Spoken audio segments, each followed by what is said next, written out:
Assalamualaikum warahmatullahi wabarakatuh Sobat Muslim. Di video ini saya akan bercerita tentang kisah heroik Thorik bin Ziyad. Nah, seperti apa ceritanya? Yuk simak videonya. Namun sebelum itu, jangan lupa diklik tombol subscribe ya.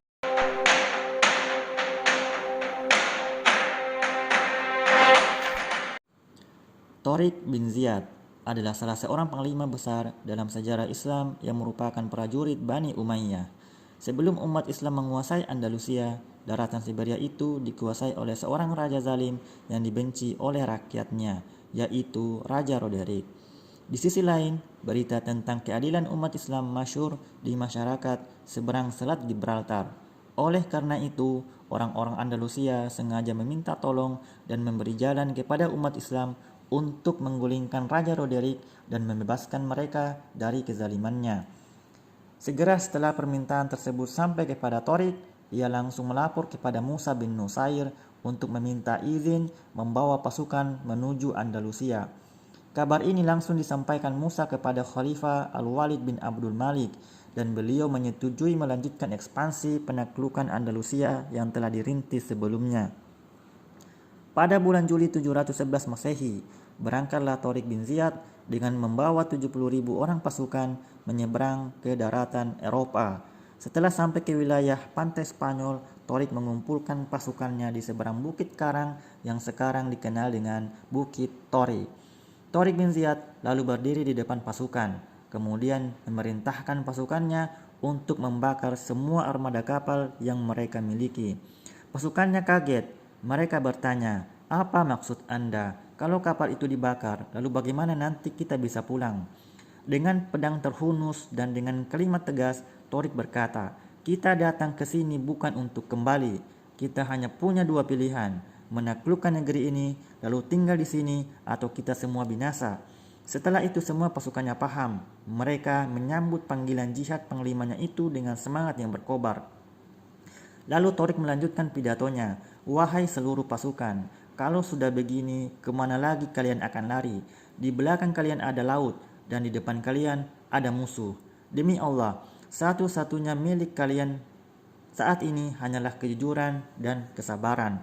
Hanya itu yang dapat kalian andalkan. Musuh dengan jumlah pasukan yang besar dan persenjataan lengkap telah siap menyambut kalian. Sementara senjata kalian hanyalah pedang. Kalian akan terbantu jika berhasil merebut senjata dan perlengkapan musuh kalian. Karena itu, secepatnya kalian harus melumpuhkan mereka, sebab kalau tidak, kalian akan menemukan kesulitan besar. Itulah sebabnya kalian lebih dahulu menyerang mereka agar kekuatan mereka lumpuh sehingga semangat juang kita akan bangkit. Musuh kalian sudah bertekad bulat untuk mempertahankan negeri mereka. Kenapa kita juga tidak bertekad bulat untuk menyerang mereka hingga mati syahid? Saya sama sekali tidak bermaksud menakut-nakuti kalian, tapi marilah kita galang rasa saling percaya di antara kita dan kita galangkan keberanian yang merupakan salah satu modal utama perjuangan kita untuk mencapai kemenangan yang dijanjikan Allah. Kita harus bahu-membahu. Sesungguhnya saya tahu kalian telah membulatkan tekad serta semangat sebagai pejuang-pejuang agama. Untuk itu, kelak kalian akan menikmati kesenangan hidup. Di samping itu, kalian juga mendapat balasan pahala yang agung dari Allah, karena kalian telah menegakkan kalimatnya dan membela agamanya. Percayalah, sesungguhnya Allah akan menolong kalian, dan sayalah orang pertama yang akan memenuhi seruan ini, dan saya akan hadapi Raja Roderick yang angkuh dan sombong itu, dan saya akan membunuhnya dengan pedangku sendiri. Namun, jika kalian ada kesempatan untuk membunuhnya, silahkan saja, karena dengan membunuh raja zalim itu, maka negeri ini akan dengan mudah kita kuasai.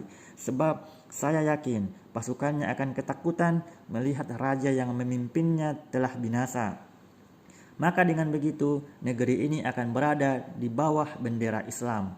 Mendengar kedatangan kaum muslimin, Raja Roderick yang tengah sibuk menghadapi pemberontak-pemberontak kecil di wilayahnya menghadang serangan kaum muslimin. Roderick bersama 100.000 pasukan yang dibekali dengan peralatan perang lengkap segera berangkat ke selatan menyambut kedatangan pasukan Thorik bin Ziyad. Ketika Thorik bin Ziyad mengetahui bahwa Roderick membawa pasukan yang begitu besar, ia segera menghubungi Musa bin Nusair untuk meminta bantuan. Dikirimlah pasukan tambahan yang jumlahnya hanya 5.000 orang.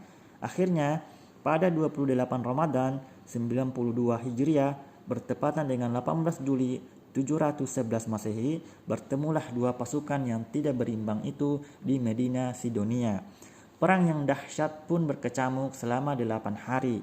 Kaum muslimin dengan jumlahnya yang kecil tetap bertahan kokoh menghadapi hantaman orang-orang Visigot pimpinan Roderick. Keimanan dan janji kemenangan atau syahid di jalan Allah telah memantapkan kaki-kaki mereka dan menyernakan rasa takut dari dada-dada mereka. Di hari ke-8, Allah pun memenangkan umat Islam atas bangsa Visigot dan berakhirlah kekuasaan Roderick di tanah Andalusia. Setelah perang besar yang dikenal dengan perang Sidonia ini, pasukan muslim dengan mudah menaklukkan sisa-sisa wilayah Andalusia lainnya. Musa bin Nusair bersama Tariq bin Ziyad berhasil membawa pasukannya hingga ke perbatasan selat Andalusia. Jasa-jasa Tariq dan kepahlawanannya diabadikan dengan nama selat yang memisahkan Maroko dan Spanyol dengan nama Selat Gibraltar. Gibraltar adalah kata dalam bahasa Spanyol yang diartikan dalam bahasa Arab sebagai Jabal Tariq atau dalam bahasa Indonesia Bukit Tariq. Demikianlah kisah perjuangan Tariq bin Ziyad dalam membebaskan Andalusia dari raja yang zalim. Mudah-mudahan video ini bermanfaat kepada para pendengar semua.